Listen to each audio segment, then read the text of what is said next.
Well, we get excited for any racing, but this particular race we're going to get even more excited because this little filly, we say little filly because having a word with Candace a moment ago, she said she's not the biggest girl she's ever seen, but wow, she's certainly got ability, and well done to all concerned. With us is Simpiwe in Gwenya, who looks after and grooms Winter Cloud. And Simpiwe, you get 2,000 Rand on behalf of Hollywoodbets and on behalf of Gold Circle. Well done and welcome to KwaZulu-Natal. Congratulations.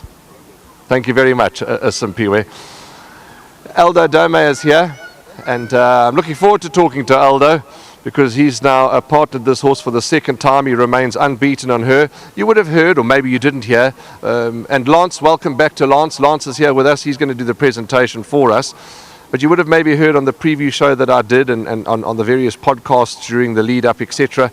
It's not easy to come from Cape Town. Yes, it's your job, and we understand that. But to get on a plane, to fly to King Shaka, get in a car, drive all the way to Hollywoodbets Scottsville for one single ride. Yes, an outstanding ride, but well done. It's lovely to have you here. No, thanks so much. Yeah, a little bit of pressure because I know the public follows those sort of things, and once I see someone with a fair sort of name starting to travel for one ride, they're expecting something, But there's no lack of confidence in this filly's ability.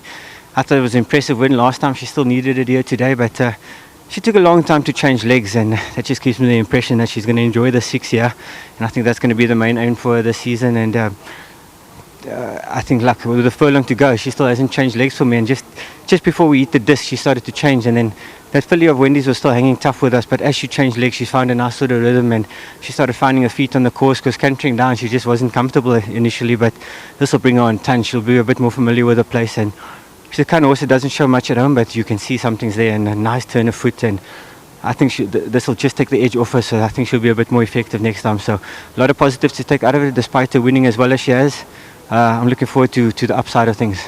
And not to sound like a clever dick after the race or a clever know-it-all, but when I watch the race, I'm not one to say into the race this can't lose or this will win well, but you were 100 meters, 150 meters into the race, and I said to myself, this horse will win. Do you feel the same thing? Yeah, I always had it under control. I did have a bit of respect for Wendy's horse because I think watching in the parade ring, she looked like a nice sort as well, and we went a little bit more sedately than I thought we would. I think it would have perhaps been in their favour if they just went on a fraction, but that's why I probably elected to pull out a bit earlier than I did, so I could just be in momentum, because he was going quite nicely, and he's also his game, there was some Serenos, and he made a race of it, but it was something that we wanted, so we could just open a few avenues for this filly and just let her lungs stretch a bit.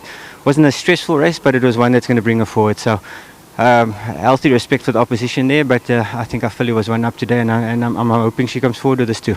Lovely, Aldo, and lovely to have you in the province. There is Lance Whiteford, who's going to present you with your trophy for winning the Group 3 Strelitzia Stakes. Lovely to have you in the province, and well done for your professionalism and for your willingness to come all the way here. No, listen, we love our jobs, and we just got to do what we got to do, and it's always rewarding when this comes around. I just want a big thank you to Miss Rupert, to Drakenstein, Kevin.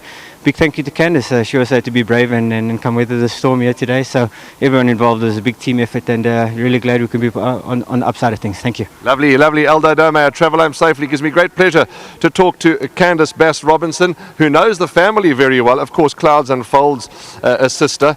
And wow, Candace, just saying to you, you were talking to the photographers a moment ago, and I interfered, but wow, a really special one. Not the biggest girl, as you alluded to, but she's got gears. You can't help but get excited. No, she has. She's got a wonderful turn of foot, and she, as you said, she's not the biggest filly, but she's got nice constitution about her, and she's got a lot of strength to her as well, and I think she's going to sprint very well. I'm not sure that she'll quite go the same sort of trip as Clouds Unfold. I don't really think she'll get the mile, certainly not quite at this stage, but things can change along the way.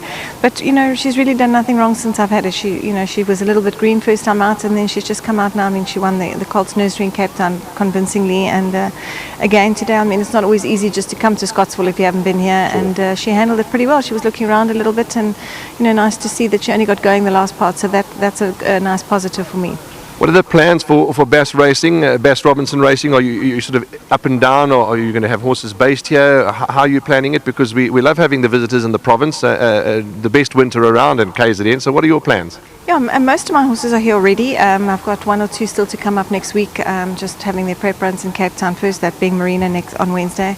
Monday at least. And yeah, most of them have just arrived this weekend, or in a couple of this lot have been up here for the last 2 weeks or so. So yeah, I haven't got a huge string up here. I've got about 7 or 8 horses, I think. Only bringing the ones that I think, you know, are worthy of the Group 1s and Group 2s. And I think I've got a nice strong string up this year. And just have to hope for the best. It's never easy, obviously, taking on the best here. And they've all seemed to have travelled well. So I look forward to the season. Yeah, well, it certainly started off well. And of course, the Ruperts, Gaynor and Kevin Somerville and everybody involved, they support a lot of people in racing. They deserve every winner they get. They certainly do, you know, and they support me a huge amount, and I've got some wonderful horses for them, and this filly being one of them, so really well done to them.